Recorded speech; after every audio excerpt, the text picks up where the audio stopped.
یعنی 2 لائنیں یہ ہو گئیں آخری نقصانات کی اور تقریباً 1 لائن ہو گئی دینی نقصانات کی. 3 شارٹ ہو گئے. قرآن و سنت کی روشنی میں ہمسایوں کے حقوق واضح کریں. اس کا لانگ سوال شروع کرتے ہیں ہم لوگ یہاں سے شروع کریں گے. ہمسایوں کے حقوق پہلے قرآن مجید میں جو آیت مبارکہ کا حکم آ گیا ہے وہ بتا دیں. سورہ نساء اللہ تعالیٰ کی عبادت کرو, اس کے بعد کسی کو شریک نہ کرو, والدین کے ساتھ اچھا سلوک کرو, رشتہ داروں کے ساتھ, یتیموں کے ساتھ, مسکینوں کے ساتھ, اور رشتہ دار پڑوسیوں کے ساتھ, اجنبی پڑوسیوں کے ساتھ, اور پاس بیٹھنے والے مسافروں کے ساتھ. یعنی یہ تینوں پڑوسی ہو گئے. ایک وہ جو رشتہ دار ہیں, ایک وہ جو قریب رہنے والے ہیں, اور ایک وہ جو تھوڑی دیر کا پڑوسی ہے. یہ حکم یہ قرآن پاک میں اللہ تبارک و تعالیٰ نے حکم فرما دی ہے, تو یہ بتا دیں. اس کے بعد پھر آپ صلی اللہ علیہ وسلم کی حدیث مبارکہ بتا دیں کہ یہ ہمسائے کے حقوق کی جو ادائیگی یہ ایمان کا حصہ ہے. آپ صلی اللہ نے فرمایا کہ اللہ کی قسم وہ ایمان والا نہیں ہے جو جس کے شر سے اس کا پڑوسی محفوظ نہ ہو. ٹھیک ہوگی جی. اس کے بعد آداب بتا دیں جو بھی ہم تھوڑی پہلے شارٹ کیا تھا, اور اثرات سے پہلے ختم کر دیں لانگ سوال, کیونکہ اثرات نہیں پوچھے جا رہے تھے, بنیادی بس چیزیں پوچھی جا رہی تھیں, تو یہاں تک جو ہے یہ لانگ سوال ختم ہو جائے گا. اب یہ کہ یہ کوشش کریں یہ سارے پوائنٹس بتا دیں, یا سارے کم از کم 8 بتا دیں. عیبوں کو چھپائیں, جنازوں میں شرکت کریں, ان کی اولادوں کے ساتھ نرم گفتگو کریں, باقی جو ہے یہ 5 بتا دیں. تو بس یہ اس کا یہ والا بن جائے گا. آپ سلم کی حدیث شریف آ جائیں گی, اللہ تبارک و تعالیٰ کا حکم آ جائے گا, 2 باتیں ہو گئیں, اور آخر میں آداب آ جائیں گے, 3 باتیں ہو گئیں یہ ہمارے سارے. بس اسی کے ساتھ جو اگلا لیسن ہے وہ سود کی حرمت کے بارے میں ہے. اور اس کے پہلے شارٹ کٹ آپ کو پتہ ہے کہ بہت بڑا یہ بھی گناہ کبیرہ اور بہت بڑا یہ لعنت ہے اس معاشرے کے لیے, سسٹمز کے لیے. سود کو عربی زبان میں ربا کہتے. یہ ربا لفظ ہے, ربا. اللہ تبارک و تعالیٰ صدقات کو بڑھاتا ہے اور سود کو مٹاتا ہے. یہ آیت مبارک ہے. سود کا رواج عام ہونے سے لوگ محنت کرنا چھوڑ دیتے ہیں, کیونکہ ان کو پتہ ہے بھائی کہ پیسے اکٹھے کیے ہوئے ہیں, فلاں بینک میں اکٹھے ہیں, فلاں سیونگ والی کمپنی میں اکٹھے ہیں, فلاں لوگوں کو پیسے دیے ہوئے ہیں, سکون سے کھائیں گے, موجیں کریں گے, ضرورت کیا ہے محنت کرنے کی. تو یہی تو اسلام نہیں چاہتا کہ آپ لوگ جو ہیں اور بیٹھ کے اور مال کھاتے رہیں. اسلام چاہتا ہے کہ آپ کاروبار کریں, کوشش کریں, محنت کریں, تاکہ اس میں مزید لوگ شریک ہوں, ایک سرکل بنتا رہے. اسلام یہ کہتا ہے کہ جب آپ کاروبار کرتے ہیں اس میں اور لوگ انوالو, لوگوں کی مدد جائے گی.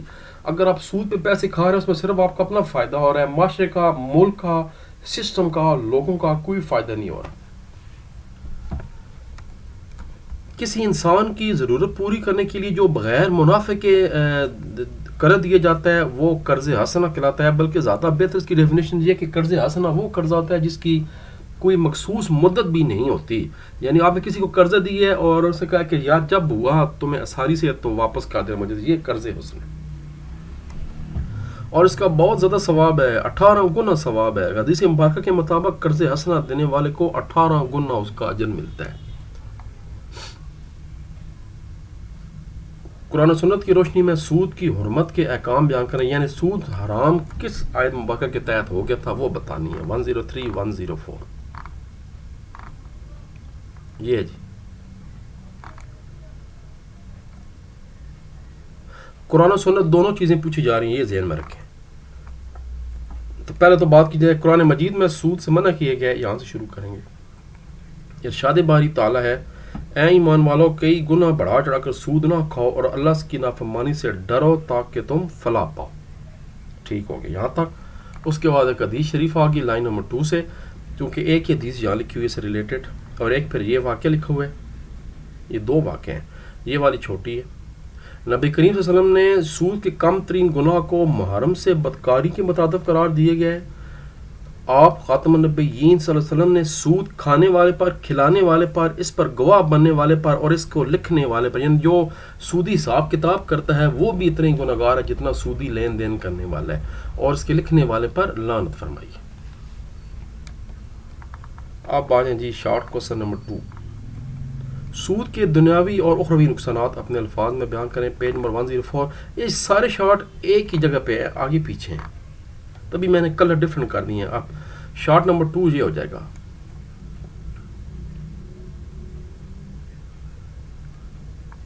اور دنیاوی نقصانات کی بھی بات کی جا رہی ہے اور اخروی نقصانات کی بھی بات کی جا رہی ہے.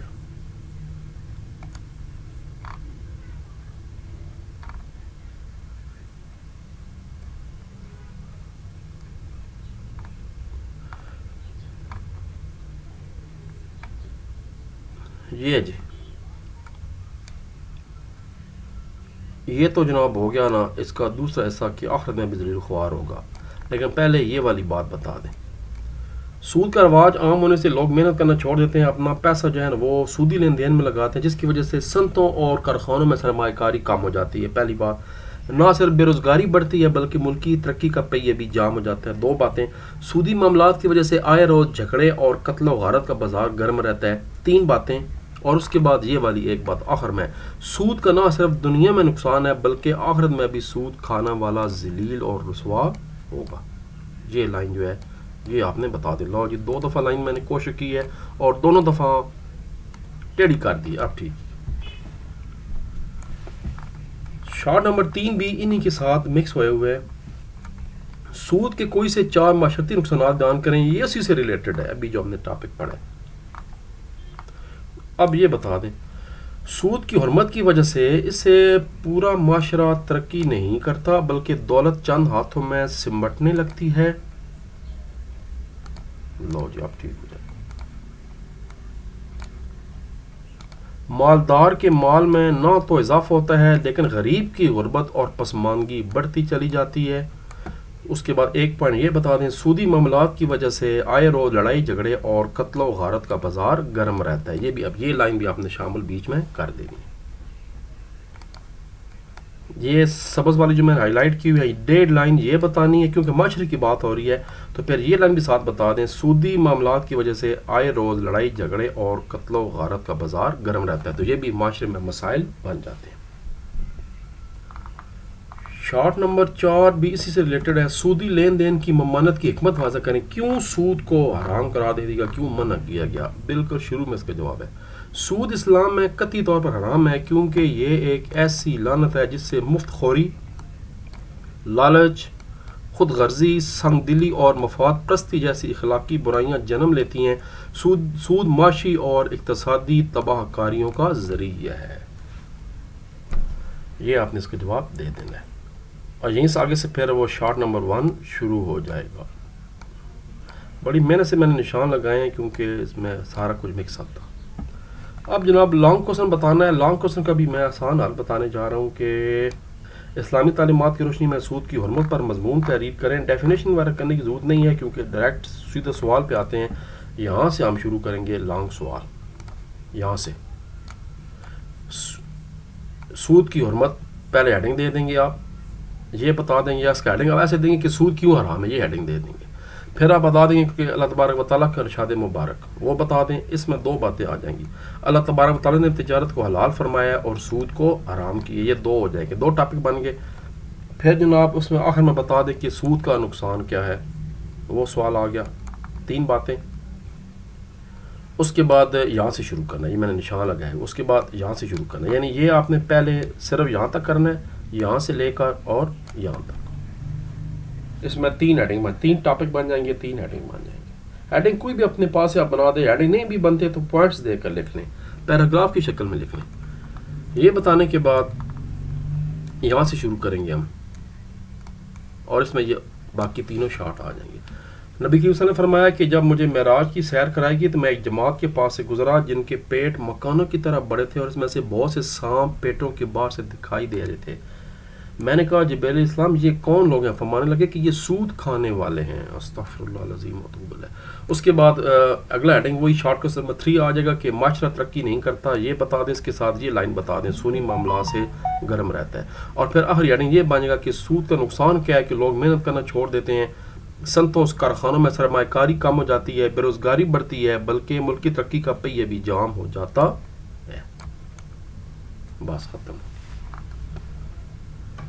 اتنا ہی بڑا تھا لانگ سوال. اس کے بعد آخر میں یہ ایک پیراگراف بتا دینا ہے ایٹ دا اینڈ کہ ہمیں چاہیے ہمیشہ حلال مال کھائیں, ہمارے پیٹ میں اترنے والا لقمہ حلال ہونا چاہیے, جسم پر لباس حلال ہونا چاہیے. اللہ تعالیٰ نے حلال مال میں برکت رکھی ہے, سکون بھی ہے. حرام طریقے سے کمایا گیا مال نہ صرف دنیا میں بے سکونی, پریشانی, بے برکتی کا ذریعہ بنتا ہے, بلکہ آخرت میں بھی بہت سخت اس کا رگڑا ملے گا. تو ایک پیراگراف یہ تھا اور 2-3 چھوٹے چھوٹے پیراگراف یہ تھے, اور اس کے بعد شروع کے 3 پیراگراف یہ تھے. 6-7 پیراگراف بنے گے. 2 لیسن اور رہ گئے اس چیپٹر کے, اور ان کو اگلی ویڈیو میں ہم مکمل کرتے ہیں تو ہمارا چیپٹر 5 بھی مکمل ہو جائے گا الحمدللہ.